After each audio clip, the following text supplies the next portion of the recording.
Okay, so good afternoon guys. Update sa ating land preparation. Marami ng damo. No? So practical tips tayo dito sa pag-manage ng mga damo. Ano tayo makatipid sa pag-control ng mga damo. Grabe kasi kabilis yung pagtubo nila, lalo pag maulan. So update sa area, walang ulan. Kanina may mahinang ulan, no? So target natin magtanim ay delayed. Shout out Pinos Vlog, shout out Agaw Pino yang gurin kami nadi. Salamat Gaw, salamat sa binisita tayo kanina guys. Salamat sa suporta, walang sawang pagsuporta, no? May mga issues tayo, may mga concerns tayo, may mga problema tayo, palaging andyan si Mentor. Thank you Gaw, maraming salamat. Na also shout out Sir Alex Ibero ng Surigao. Shout out LM Integrated Farming and Techniques. Shout out sir. Shout out Nelson Kuka. Shout out Jewel Mitch Halina. Shout out Mamirto Giritan Jr. No?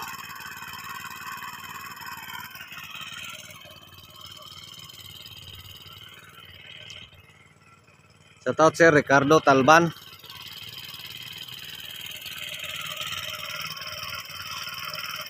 Shout out Joy Cutify Vlog.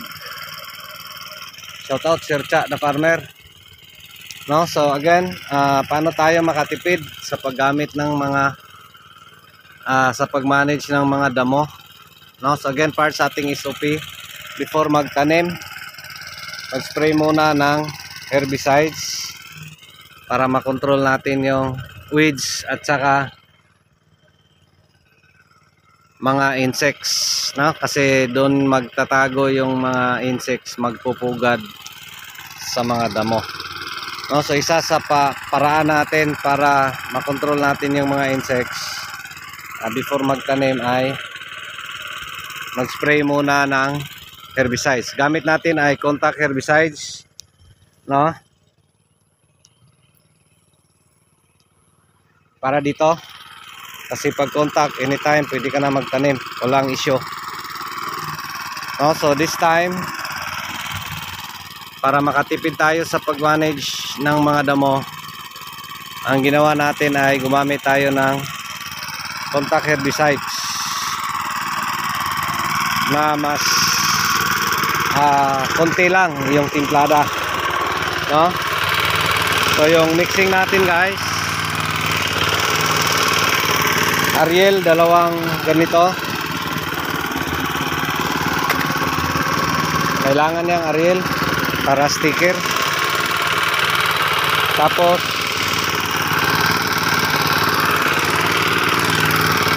$500 ml ng Interline, no? So contact non-selective, meaning sa non-selective lahat ng matamaan ay patay, walang pinipili, no? So ang laman nito ay 500 ml kasi ito ay pang-apat na drum na. Ito ay pangatlo, no?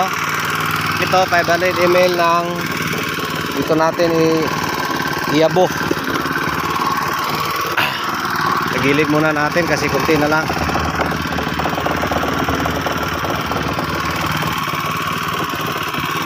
No, so timplada ay 500 ml sa isang drum or 40 ml lang, 40 ml per 16 liter, no? Mahirap kaya mag-100. Basta kalahati na to guys. Di makita? Di nga makita. Kalahati na to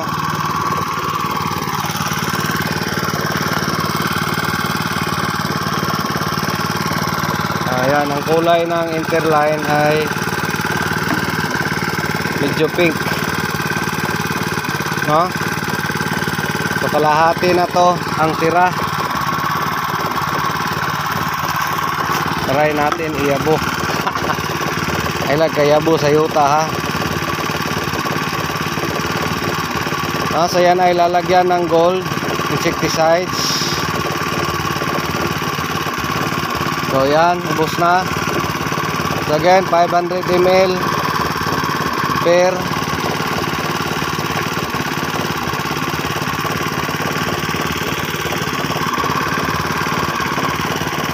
drum, no?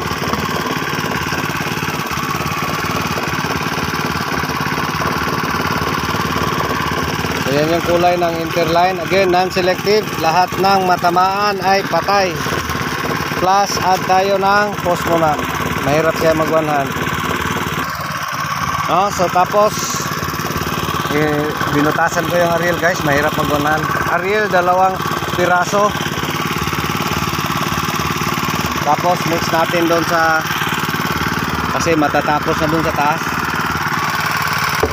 Wala ng tubig. Nauman, ya, wala.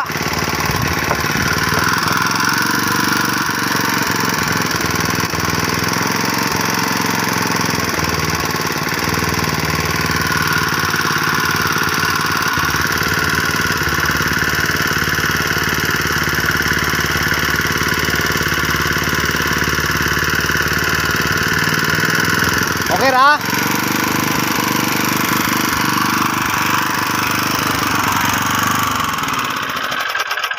Ayan. Tapos na doon sa taas.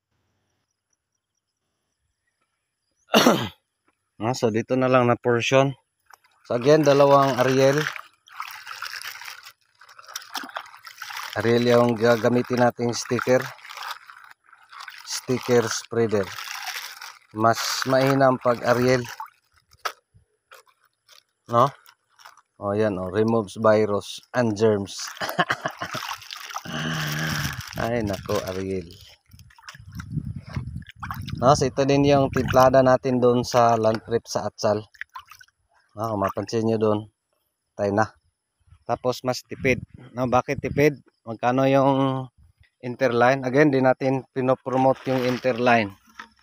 Sana babayaran tayo ng interline. Babayaran tayo ng UPL. Shout out ni Papa. Tsaka kay Insik, mix ta daw.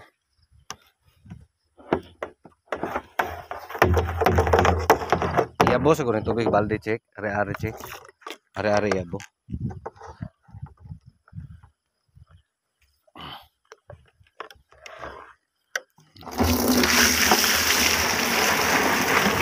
Waer tubig daw. Kay tubig before mix.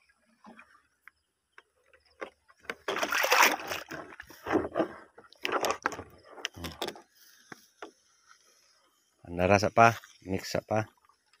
No, so again, mix gamit yung makina para ma-mix ng tuda before gagamitin.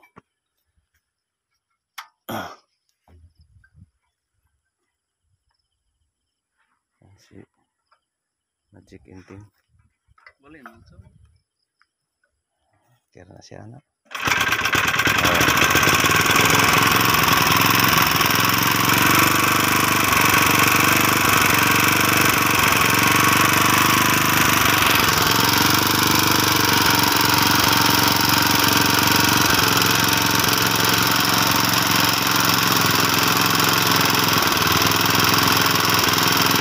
Tubig, wala pa siya.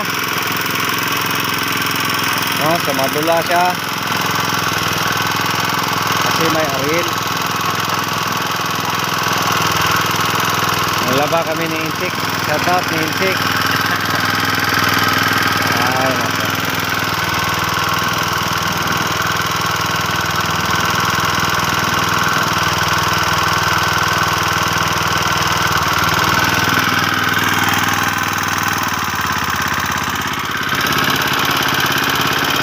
So mix ng maigi.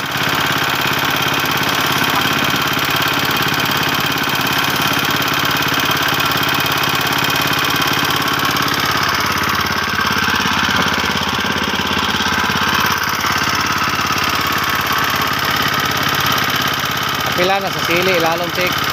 Yan, hinay lang. Oh, hinay, kadlit lang. Oh, pila. Asa naman ka? Ane ka, ne? Oh, mana ka diha? Amo din nga, gamay lang tubig diha. Kaya nagstorya pa. Pwede na? Ayan, grabe na kabula.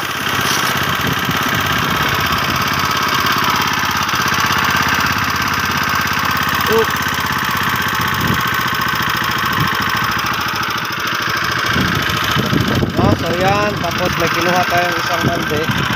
Ilagay natin yan once pwede na malagyan. So bulang-bula.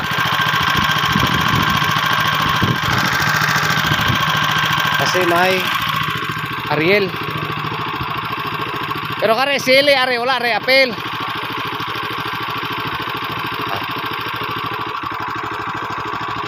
So ano ba yung dating costing natin pag mag-spray dito? So yung mga ginagamit nating contact dati, yung Lifeline, so yung timpla natin 1 liter talaga. Kasi nag-try din tayo ng 500 ml. Mahirap, di makapatay. Gusto natin makatipid. Again, binabahagi natin to para makatipid din kayo sa paggamit ng contact herbicides. Kasi pag ang spray natin ay yung mga systemic, pare-pareho lang din yung presyo kasi yung mga systemic ngayon ay napakamahal na. 400 dito, 400 plus per liter. Tapos itong